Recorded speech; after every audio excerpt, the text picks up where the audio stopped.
الشيطان الرجيم بسم الله الرحمن الرحيم رب اشرح لي صدري ويسر لي أمري واحلل عقدة من لساني يفقهوا قولي رب زدني علما۔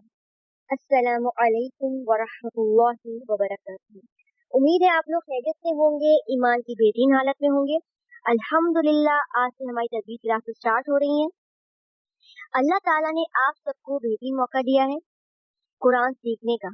آپ لوگوں کے لیے یہ بہترین وقت ہے اور بہترین موقع ہے کہ آپ سب گھر بیٹھے قرآن پاک کو تجوید کے ساتھ پڑھنا سیکھ سکتے ہیں۔ اس کے لیے ضروری ہے کہ آپ سب استقامت کے ساتھ رہیے۔ سب سے پہلے تو ہمیں انشاءاللہ تعالیٰ جو میں آپ کو لفظ سکھانا شروع کروں گی کہ ہم کیا سیکھنے ہیں یہاں پر، قرآن کو کس کے ساتھ، تجوید کے ساتھ۔ سب سے پہلے آپ لوگوں کو معلوم ہونا چاہیے کہ ورڈ قرآن یعنی لفظ قرآن کا مطلب کیا ہے۔ لفظ قرآن کا لفظ قرآت سے لیا گیا ہے جس کے معنی ہے پڑھنا، لہذا قرآن کے لغوی معنی ہے وہ کتاب جو بار بار پڑھی جائے۔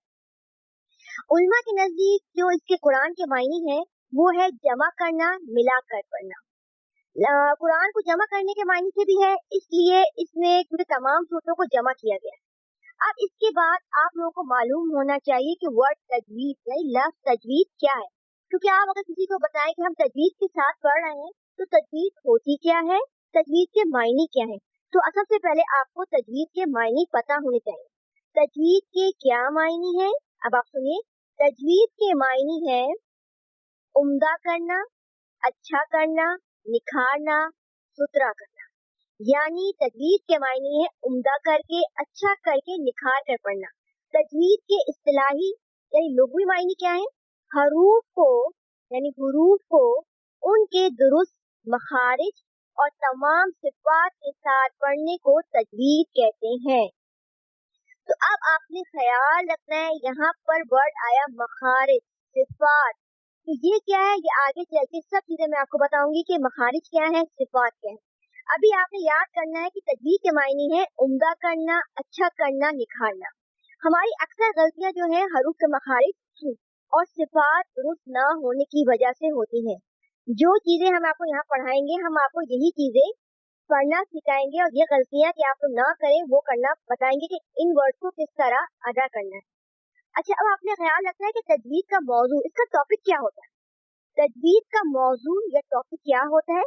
تجوید کا موضوع حروف تہجی یعنی الف سے لے کر یا تک کے جو 29 حروف ہیں، حروف تہجی کو ہم حروف ہجا بھی کہتے ہیں۔ علم تجوید کی اہمیت کیا ہے کہ اللہ تعالیٰ نے اپنے بندوں کی ہدایت کے لیے قرآن مجید کو نازل فرمایا۔ قرآن کریم کے پڑھنے اور سننے، دیکھنے کو بھی عبادت قرار دیا گیا۔ قرآن مجید کو خوش الہانی اور خوبصورت آواز کے ساتھ پڑھا جائے۔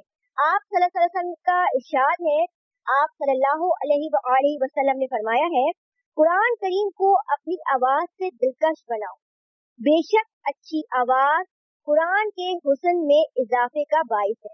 تو اس کے لیے ضروری ہے کہ ہمیں قرآن کریم کی جو قواعد اور رولز کا پتہ ہونا چاہیے، کیونکہ جب تک ہمیں اس کے رولز، قواعد اور تجوید کی جو مخارج اور صفات پتہ نہیں ہوں گی تو ہم قرآن پاک کو صحیح تلفظ کے ساتھ نہیں ادا کر سکیں گے۔ کیونکہ سورۃ یوسف آیت نمبر 2 میں اللہ تعالیٰ فرماتا ہے، یقیناً ہم نے قرآن کو عربی میں اس لیے اتارا تاکہ تم سمجھ سکو۔ اور ایک جگہ حضور پاک صلی اللہ علیہ وسلم نے فرمایا ہے، قرآن کو عربوں کے لہجے اور آواز میں پڑھو۔ کیوں آپ نے فرمایا ہے قرآن کو عربوں کے لہجے اور آواز میں پڑھو؟ حضور صلی اللہ علیہ وسلم کا فرمان ہے، جو شخص قرآن کو خوش الہانی اور اچھی آواز سے نہ پڑھے وہ ہم میں سے نہیں۔ تو آپ اس سے اندازہ لگائیں کہ قرآن پاک کو صحیح تجوید کے ساتھ پڑھنا کتنا ضروری ہے۔ ہمیں پتہ ہے کہ قرآن کی ایک حرف تلاوت کرنے پہ ہمیں 10 نیکیوں کا ثواب ملتا ہے، تو اس لیے ہمیں قرآن پاک کو صحیح مخارج اور درست طریقے سے ادا کرنا ہوگا۔ اللہ تعالیٰ آپ سب کو استقامت دے، قرآن پاک کو سیکھنے والا اور سکھانے والا بنائے۔ آمین ثم آمین۔